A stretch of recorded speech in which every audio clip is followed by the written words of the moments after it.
Hello YouTube, Alpha White will bring you another reaction video from Casual Geographic. This one, every octopus you see is a virgin. So I remember him mentioning something like this in a video earlier. Excuse me. It's almost 9 here, so it is getting a bit later than I would normally stay up. But weekend is that time that you get to actually enjoy every minute you can.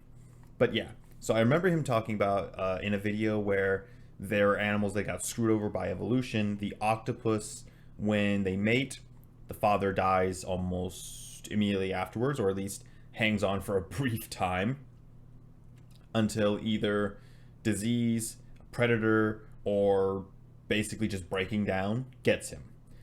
Whereas the female will stay alive watching a clutch of eggs until they hatch, by which point she is probably either on the way to death or pretty much dead anyway. So yeah, I remember him talking about that.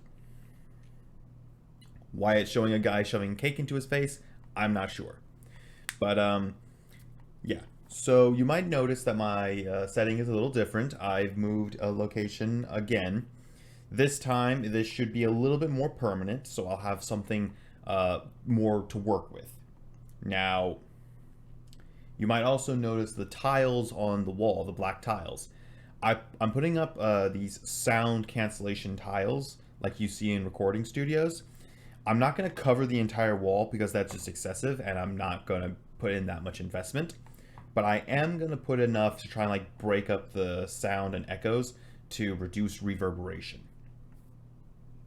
In addition to that, I'm also starting to stream again, this time focusing on a recent addition to gaming's roster, the most recent title by Miyazaki himself, Elden Ring. I'm going to be posting the first episode of that playthrough after I'm done recording this. And I'm going to continue streaming, probably hop on for another hour or so later tonight, because I've been having fun with it. It's really enjoyable. It's good. It's beautiful too. Just gorgeous. But yeah. So, usual spiel. If you are new to the channel, please hit that subscribe button to help us try and get to that 1,000 subscriber goal by the end of this year. And if you want to stay up to date with our uploads, hit that bell icon next to the button. If you like the video, indicate so down below because that really helps the algorithm. And if you have suggestions for future videos, comments, anything you want to talk about, drop it in the comments below. Also helps the algorithm. Reaper and I are going to continue trying to coordinate our schedules so we get to the next Adeptus Glatorius episode. We also still have some art that you can go check out. If you want to head over to our Patreon, you can get the full uncensored version of Missy of Rain. And depending on how well we continue to do with the podcast, we can continue with that as well. I'm also intending to continue with Warhammer lore videos, some Dungeons and Dragons videos, more character builds, things like that.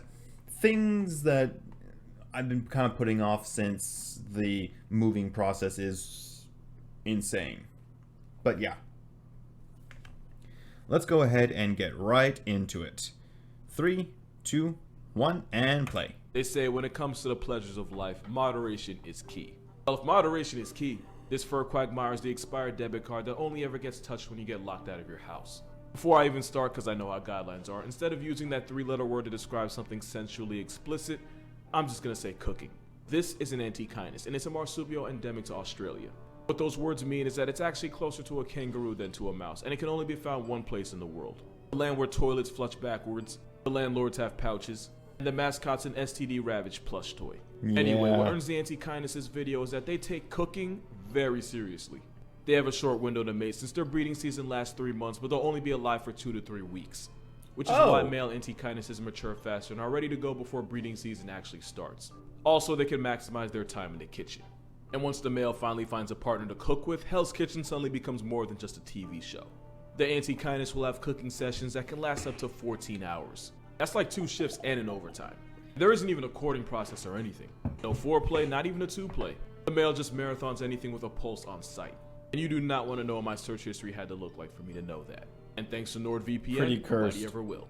Because NordVPN creates an encrypted tunnel for my data and protects my identity I by hiding love my how IP smooth address, his which is probably the only transitions reason from I'm not on the content list yet. to It's gotten to the advertisement point where are. if somebody It's just walks in on me so researching for a awesome. video, I'm honestly better off switching to the hub.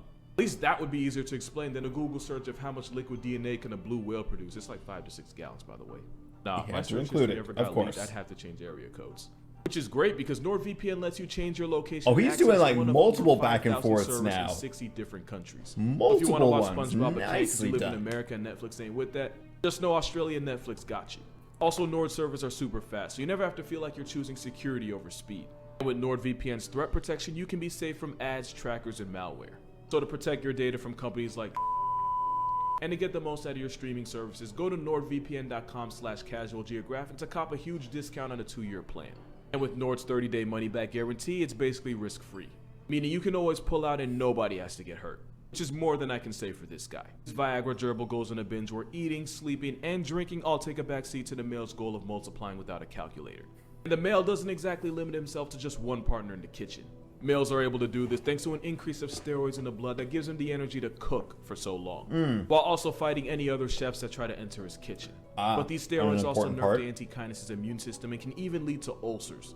In its simplest form, he literally screws himself over. And even though breeding season's 3 months, about 2 to 3 weeks into his cooking bender, the anti-kinus is already knocking on his creator's door. By this time, he's dehydrated, starving, probably sick, and his body's falling apart as the steroids in his blood now poison him. The constant high levels of testosterone means the stress hormone cortisol never gets shut off. Eventually, it reaches toxic levels that destroys the anti-kinus from the inside as it now bleeds out internally. Like a kid with allergies, the male literally dies for and by the nut. Also, this all happens before the anti-kinus is a year old. Wow. Meaning in about one trip around the sun, his future children will be experiencing post-acorn clarity in the past tense just like him. Now, you're probably wondering how evolution didn't go ahead and patch this nonsense out. Well, one, the anti-kinus already has a low lifespan, with males having an expiration date of about 11 months and females being lucky if they live long enough to see 2 birthdays. So it actually makes sense for the male to invest everything to knock up as many females as possible if he's going to be dead by the next season anyway. That way, he has a better chance of passing on his genes, even if it means he flatlines before Father's Day. And even though he ghosts a mother in the most literal way possible, she actually has a better chance of raising his children if there's one less male around to take up extra resources. But the That's a fair anti-kinus point. isn't the only animal on that kind of timing. Squidward is a lot of things, There it and one is. of them is a virgin. We know that because if he wasn't, he'd likely be dead. Male octopus have been recorded falling into a catatonic, borderline in the neighborhood of dementia-like state shortly after mating. Specifically, the male giant Pacific octopus will stop eating and lose weight. Not in like the cutting for summer kind of way, since octopus don't store body fat, instead they'll metabolize their own muscles to stay alive.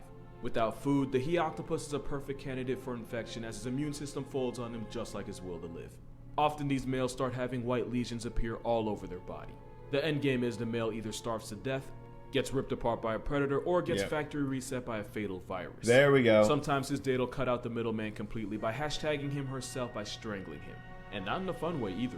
Speaking of the mother, once her nursery of eggs finally hatches, it won't be long before they both link up in the afterlife. And you would think pulling a hit and quit on life would be a great way to get your entire population subtracted by evolution, but there is a trade-off. The anti-kinus and the octopus are both semoparous. The Sparknose version is semoparity means you get one chance to spread your seed and reproduce, and then it's curtains. You get one chance to do the most, and then you become a Facebook post. Semoparous animals have way more children, and with the parents all mass uninstalling after they're born, the next generation has less competition to deal with. Again, Semoparity is fair. why the anti-kinus will literally get some and die trying. And why the male octopus has nothing to live for after he cashes in his V-card. They actually did this joke on TV. That's crazy. Some octopus I can don't have watch up to SpongeBob, so I 50,000 wouldn't know. eggs, and they only really need 2 of them to live long enough to keep the cycle going. I mean, hell, Good Marvel started with odds. 400 of them. Only one made it to the credits, and we still call it a happy ending. Another advantage of semoparity is that the animals do have a shorter lifespan, but they can reproduce a lot faster. An octopus can be born on New Year's, have a midlife crisis in May, kids in August, and be a hashtag before Christmas. Now that's efficiency. And the octopus 3 years or older is just overachieving at that point. In comparison, a mother elephant can raise a baby for 10 years and have a clan of hyenas erase all that in 10 seconds if her back is turned. Speaking of which, on the other side we have Iteroparasites. Other side of that spectrum, Sounding way too much like AP Environmental, but basically what you need to remember is K-selected species are animals like elephants, whales, and us. R-selected are the animals that Pause. Okay. So I remember, and I just realized I haven't checked it in a while, Alien Biospheres. The episode about the invasion of land.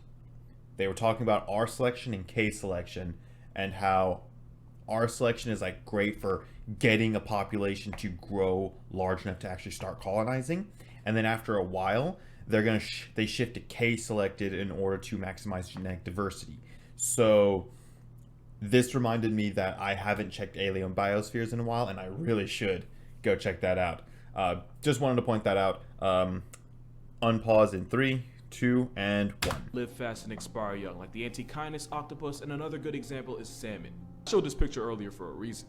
They go on a Hannah Baker mission that ends with half of them either starving, tapping out to an infection that the stress of the jihad causes, or just meeting the business end of a bear.